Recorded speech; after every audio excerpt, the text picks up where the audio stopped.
All right, we are reading from Am I Blue, the collection of stories edited by Marion Dane Bauer. This one is Supper by Leslie Newman. We are all sitting at the kitchen table, my father, my brother, my grandmother, and me. My grandmother looks little, like a child almost, waiting to be served. My mother stands at the stove with her back to us, spooning something onto the white china plates.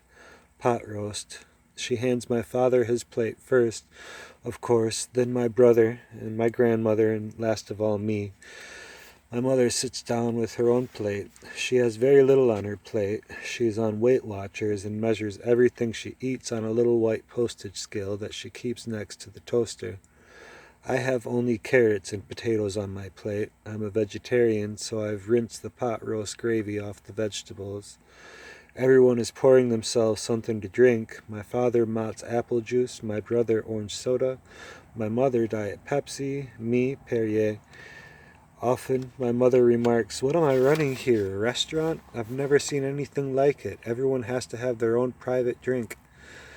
Tonight, though, she simply looks at my grandmother and asks, "Ma, what do you want to drink?" "I don't care, some soda," my grandmother answered.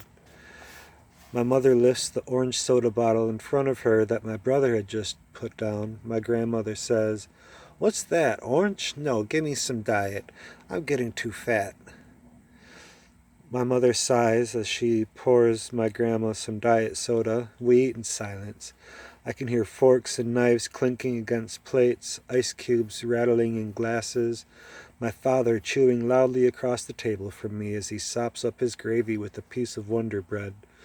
The refrigerator clicks on and begins to hum, and outside, through the screen door, I can hear the bells of the Good Humor truck fading down the street. My grandmother is not eating. Instead, she studies each of us in turn, as if she's trying to make up her mind. Her gaze falls upon me. "Meryl, here, take some of mine. I don't need so much. You're skinny. Here, take a piece of meat." Her plate is up in the air, hovering above mine, fork posed to scrape.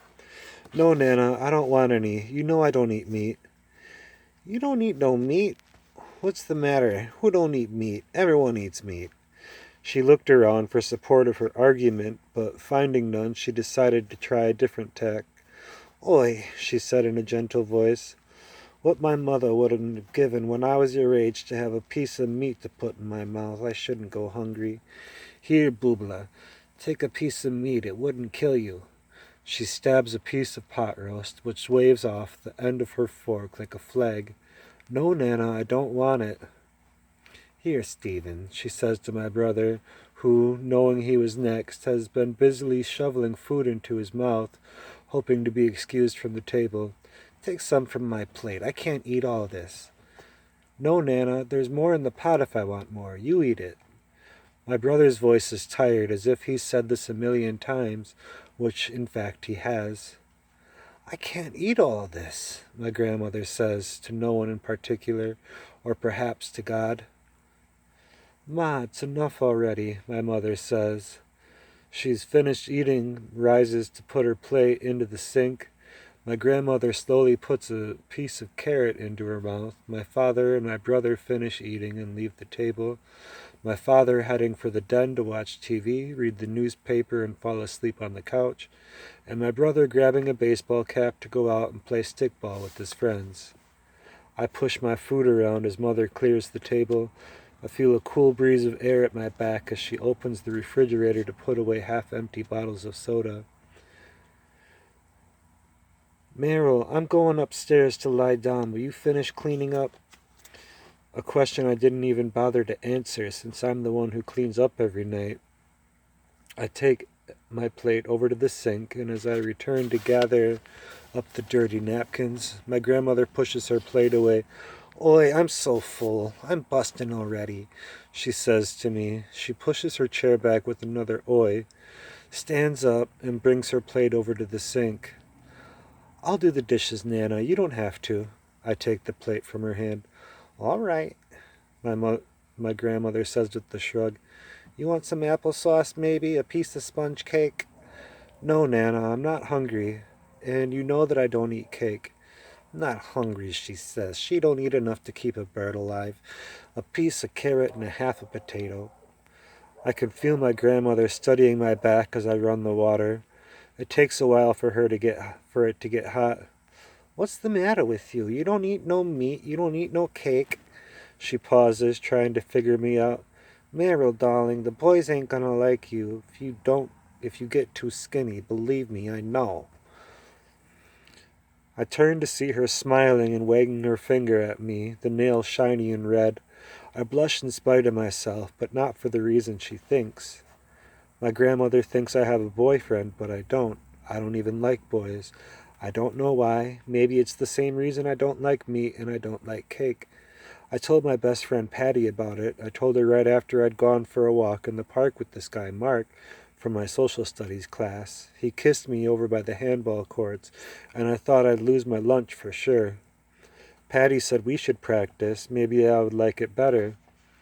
We were up in my room studying, or pretending to study, really, with our books scattered all over the bed just in case my mother walked in, which wasn't likely because she was downstairs in the kitchen playing mahjong with her friends, and nothing, I repeat, nothing interrupts my mother's mahjong games.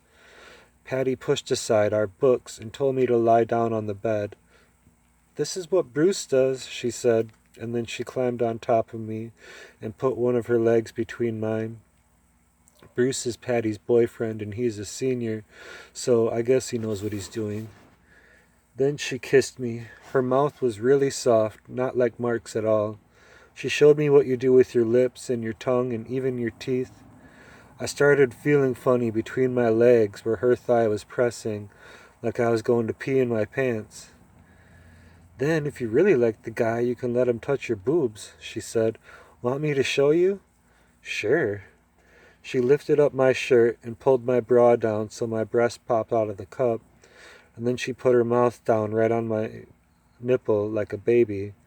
You stroke my hair, she said, so I did. It felt nice. I felt all warm and soft inside, and I peed in my pants for sure, but I didn't care. Patty showed me on my other breast too, and then we stopped. She said after I go out with Mark again, if I still don't like kissing him, we can practice some more. I didn't tell her that I'm not going out with Mark again. Maybe we can practice some more anyway. I just don't like boys, but I would never tell Patty that. And I definitely would never tell my grandmother that. She already thinks that there's something wrong with me, and there is. I put my hand under the faucet. The water, like my face, is finally hot. Why don't you go inside and watch TV with Daddy? I said to grandmother, who is still watching me. All right, she says, again with a shrug. I'm an old lady. What do I know? Nothing. She shuffles into the den, and as soon as I hear her footsteps fade down the highway, I run the water full blast and pick up her plate. But instead of scraping up the pot roast into the brown paper bag from Waldbaum's we use for garbage, I picked up the pieces of meat and put them in my mouth, one by one.